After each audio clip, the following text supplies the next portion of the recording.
Hey guys, welcome back to Vertical Momentum. I'm your host, Richard Kaufman, also known as the Comeback Coach. Guys, if you've ever struggled with imposter syndrome like I have, this episode is for you. Dr. Albert is going to come. We're going to be talking some amazing stuff. We're going to be hitting on some NLP. We're going to be talking about fear, imposter syndrome. Uh, Dr. Albert is an amazing hypnotist. I got to read this because you do so many things. Author, professor, NLP expert. You're the Swiss Army knife of positivity. So I'm just so grateful to have you come on the show. Dr. Albert, welcome. Thank you so much, Richard, for having me. I'm really glad to be here. It is truly my honor. First question out of the gate. What is your definition of resiliency? Glad you asked. That's such an important question. So, resiliency to me is being able to bounce back from setbacks and be able to learn from them. Now, it doesn't mean being ironclad tough. I think that a lot of people think that resilient means that you're not going to feel it, that you're not going to be in pain, or that it's not going to affect you. And that's a myth. And in my opinion, being resilient is being able to transform your pain into growth or your pain into gold and how you look at that.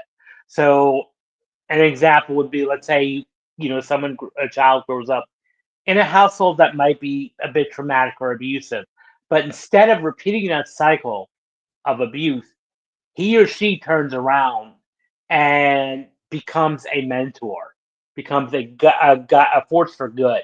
Or like, let's say a male grows up in a fatherless household, and instead of becoming an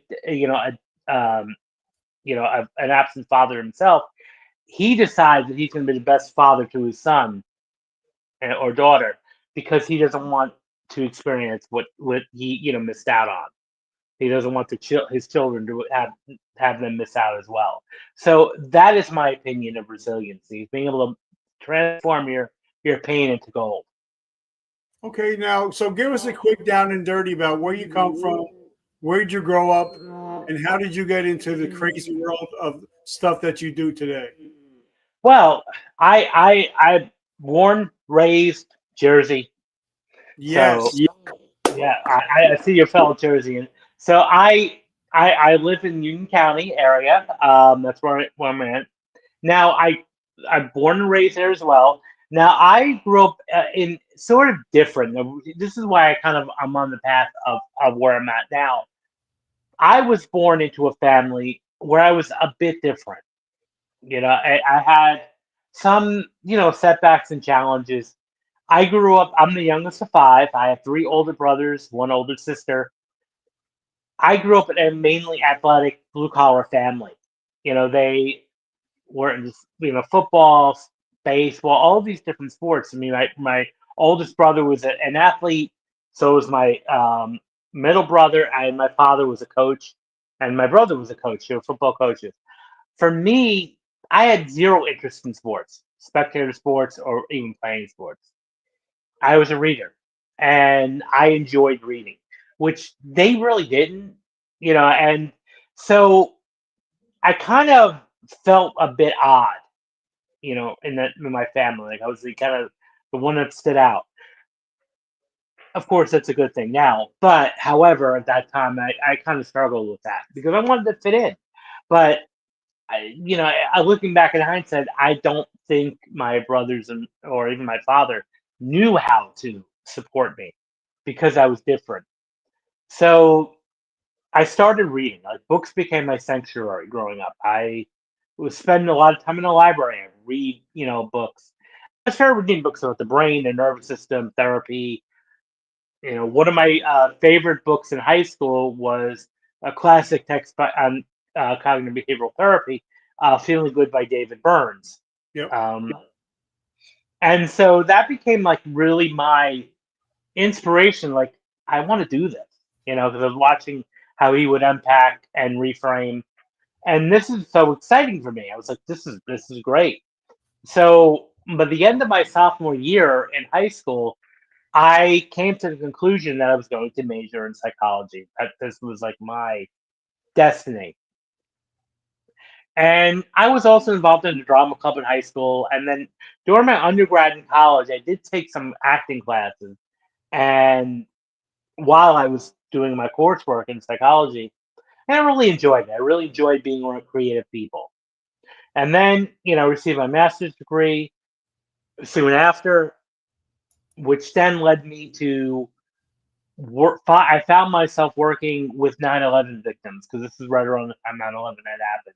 I just earned my master's degree, and some contacts that I developed over time needed some help on the ground right after 9/11 to do some crisis intervention, counseling work. And so that's how I started. I worked for the American Red Cross. I did work for the Mental Health Association of New York City. And then in 2003, I discovered one of my first loves, which was teaching. I was hired to be an adjunct instructor at a county college in New Jersey, Union County, and I really enjoyed it. And I started realizing how much I loved teaching. Like within the first month, this is what I was meant to be. Now, also during this time, I found myself back in the artist circles again, the acting circles back in college, because I was working with 9/11 victims and families, I was also working alongside a lot of artist advocacy groups and acting circles and filmmaker circles, and I really enjoyed the process. Like I really feel so at home around creative people, actors, filmmakers, producers. Those are like my tribe, and I've wanted to find a way. How can I really support entertainers and actors? So I started support groups for actors, and then I decided I want to go even further with this. I want to, I'm a people connector. So that's in 2004. I started my second love, which was a talent agency, called Emerging Talent. That was in 2004. I started the company. And then I've been doing both ever since. And then in the middle of all this, to add more to it, I decided I was going to go back for my PhD and finish the deal. I'd always intended to be a clinical psychologist, so I was like, I might as well finish it. I'm halfway there, and I at that time I really didn't know what was going to happen with my talent agency, and I wanted to have a definite insurance plan. So that's why I decided to go back for my PhD, which is the best decision I've ever made. Now, during this time, as I was going for my PhD, we have to start brainstorming ideas for a dissertation, which is like our PhD thesis. And for me, my one thing that I was noticing with the actors I was working with was there was a high degree of self sabotage, and holding themselves back and being their own worst enemy. So my doctoral dissertation turned out to be self defeating behavior in performing arts, and it went very well because there was not a lot written in this area, so it was a perfect topic for the dissertation because that's ideally has to be original. And my team at where I was going to school, my dissertation team was advising me to publish because this is groundbreaking, what I was doing. So it didn't, it took me several years later, but I did write a book in 2024 called Rise Above the Strip, confronting self doubt, mastering self sabotage for performing artists. So I kind of, that kind of also led me down to dissertation, and my book kind of led me down to the field of like performance mindset coaching and working with imposter syndrome and resilience. So, and that's Okay, guys, it's been a great show. We got to go. No, that's awesome. I love that. So let's talk about what is imposter syndrome. well, there's many definitions of it. I mean, the textbook definition is feeling like you're a fraud or feeling like you're not really set out to do what you are meant to do. So that could be like, me writing my book. Imposter syndrome would look like, who's gonna want to read my book? I'm just little old me.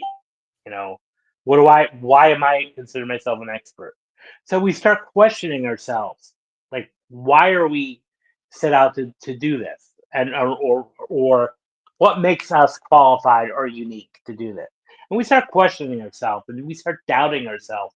And it's really when we start having some moments of self doubt, and that's with any context that we're doing, whether we're a teacher, whether we're a coach, whether we're a salesperson. It's like, well, somebody's gonna find out I'm a fraud. Someone's gonna find out I don't know what the hell I'm doing here. And so that we start running that in our mind, in the back of our mind, both consciously and subconsciously. And so therefore we start playing it too small. We don't play it big. We hold ourselves back. We procrastinate. And we just don't move forward in a sense. And we just sit where we just have these great ideas and we don't execute because we're, maybe deep down inside afraid of what we might produce or afraid of what the consequences of might be, or really what are people going to think. And we were talking about that in the green room that fear has a lot to do with imposter syndrome. So let's go a little bit deeper on fear. Yeah, well, if we unpack fear, I mean, the idea of fear is it keeps us from danger. It's a fight or flight mode. That's an inborn biological reaction, and for thousands of years, fear is what kept us alive. And back if we go back to our caveman days and go back to the hunter gathering days, we needed to be highly vigilant to any type of dangers or predators, and that's why our fight or flight mode is activated when there's danger, when we signal danger. And so, if we want to look at that, I mean, as fear is just being our alert system, like stop or run, fight or run, it keeps us alive. Now, we're in a much better, you know, place, obviously, as human beings and as living organisms. However, our brain is still operating in that fight or flight mode all the time. And so sometimes it can overreact and sending fear signals in our body. So there's two types of fear in this context: fear of failure and even fear of success. Now, all of us have a fear of looking bad. Like, well, no, what if I do this and it bombs, or what if I do this and people laugh at me, or this flops, or it could be the fear of success. Now, most people when they hear fear of success for the first time might be thinking, well, this is absurd. Why would anyone fear success? Why would we do that? Because that's what we ultimately want. However, it's not necessarily success that we're afraid of directly. It's the aftermath, the pressure that we may have, the changes in our lives, the consequences of that. What might be relations may change. You may have now much more added work responsibilities, or even a change in identity now. And as human beings, we're so much rooted in comfort and addicted to comfort and staying comfortable that it's much easier to start talking ourselves out of things, especially if it's something that we don't normally do. It's very easy to talk ourselves out of it, and that's our fear talking. And with fear of success, it's mainly subconscious. So you can find yourself like sitting there saying, "Oh, well, I don't think this is really worth my time. This seems a little boring. I'm not going to do this." When actually that action that you decided now not to do could have really helped you out, and we just decided to sit back on it for whatever reason. So. I'm a big fan of Tony Robbins, Ed Milet, uh, Mhm. and I believe that we can reprogram our brains through NLP. So let's talk about that. Is that we can reprogram our brains, correct? 100%, and I'm glad you brought up Tony Robbins. I mean, or any of the people become that came before him, like Jim Rohn and Napoleon Hill and all those people. And it is so important that we can reprogram our brain and we can work through these fears. The first step, though, is acknowledging that this is possible. This is what might be what's going on. So, because again, a lot of people initially in the beginning think that, they're going to be able to control their fears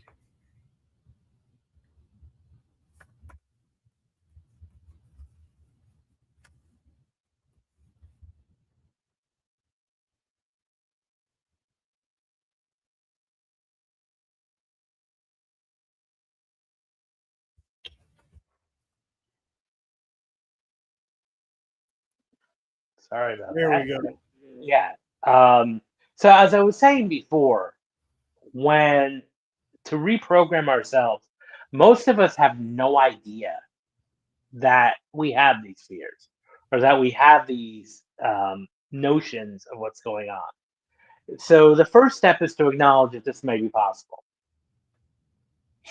And then the next thing is like really go through a deep dive of what's going on, of what might be really holding us back. Is it, maybe rewriting the scripts that we were told growing up, like reworking our inner critic, in a sense. Because a lot of times their inner critic is internalized from our parents, from our teachers, from early experiences that might have been maybe not the best or maybe the most optimal. So the first step is kind of like reworking the inner critic. And so I'm a big believer with coming from the NLP background, reframing. And what we mean by reframing is looking at things in another perspective and changing just the thought patterns. So the first step is, how do you identify yourself? Like, what do you identify yourself as struggling? Or do you identify yourself as thriving? Are you a victim or are you a creator? And so that's the first step, because in your identity, see, when I work with actors, the one thing I don't like to see, which I see a lot of, is a lot of actors will describe themselves as struggling or starving or out of work or poor. And when you have that internal language and mind and landscape going on, it starts to permeate your outside viewpoint. Because what happens is our brains and our subconscious mind starts to look for those patterns. It looks for things to confirm to those expectations. So if I identify myself as poor, struggling, I'm going to then look for expectations that are going to do that. And my brain's going to start scanning for those things that confirm that. Now, on the other hand, if I come out like I'm thriving, I'm powerful, I'm rich, I'm successful, I'm also going to be, my brain's also going to be looking for things that confirm that. So the language you use, that's the first step. So I would say definitely start using more positive language and more uplifting language. Not just when you describe yourself to other people, but also the self-talk, the intra-personal communication that you have with yourself. You That's know, the most important thing. and I love when you're talking about, you know, and I learned this from Ed Milet, the reticulator activating system. I love that whatever you look for, you're going to find, whether that's good Hmm. or bad. So let's Right. take a little bit of deeper dive into the reticulator activating system. Yeah. I mean, well, that's our what keeps us alive and alert every day. And that's what we start to look for. So this is why, like, you can even have control over the days you have. So let's say you wake up and maybe for some strange reason you stub your toe or you trip. Now all of a sudden you start to think to yourself, today's just not my day. I'm having a bad day. What's going to wind up happening is your brain is now going to look for everything that can go wrong and it almost creates a self-fulfilling prophecy. So you can do the opposite now by saying I'm having a great day. I just bumped into that's all. I'm having a great day. I'm having an excellent day. And what and we found over and over again, going back to even earlier our discussion on resiliency and how just having that mindset of I'm having a great day no matter what happens, you will have a great day because your brain is going to search for that. Your reticular activating system is going to search for those opportunities that are going to have that great day and they're going to create that great day for you because it's going to, you're going to, and plus, you're going to be much more open to new possibilities and open to like a take charge attitude and more and being much more productive. So you're going to work hard to make sure you're both your internal, your subconscious and conscious mind are going to work together to make sure you have that great day. So that's why it's important to watch the language you use with yourself and how you communicate out, outwardly and inwardly. So again, what day you have is really up to you.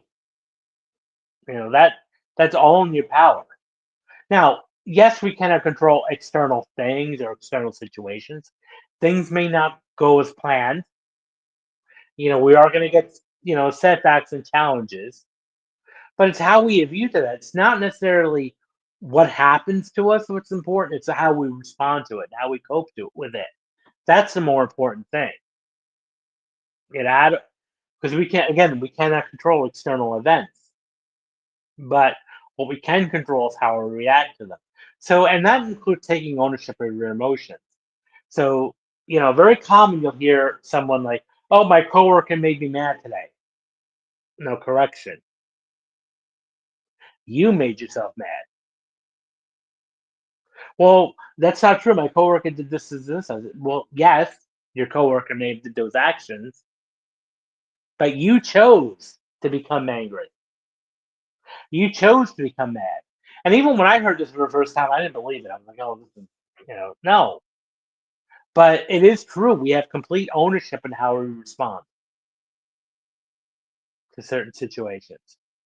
And when we take that ownership, we can then move forward in things and be able to just process, how we perceive a situation.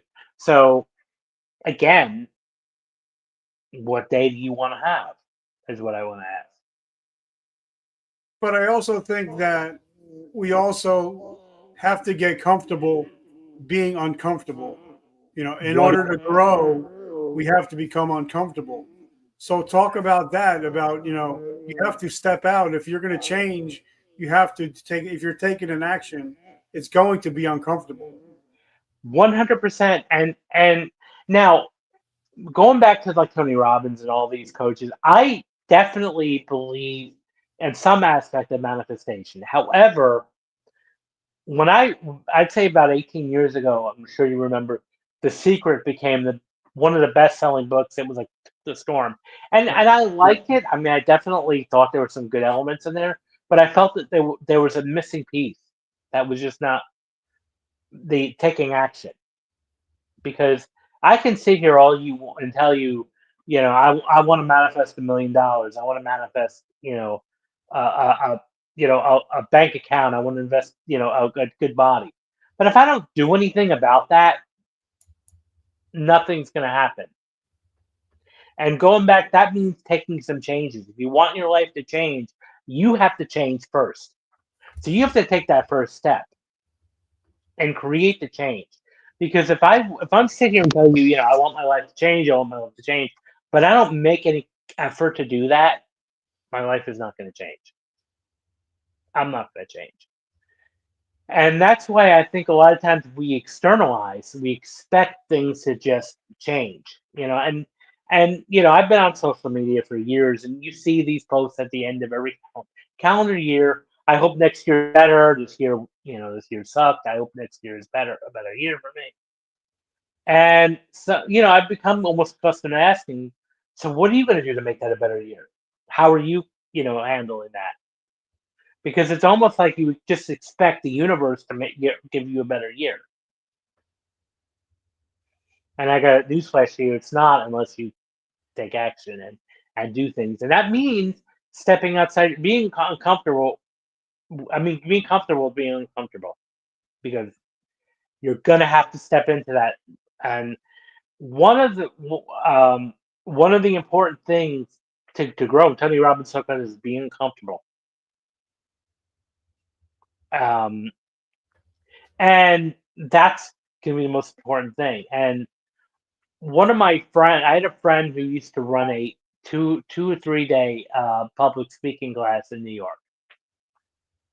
The first morning of the first day, when you got in there, the first assignment was to go out to town and make a complete fool out of yourself in public.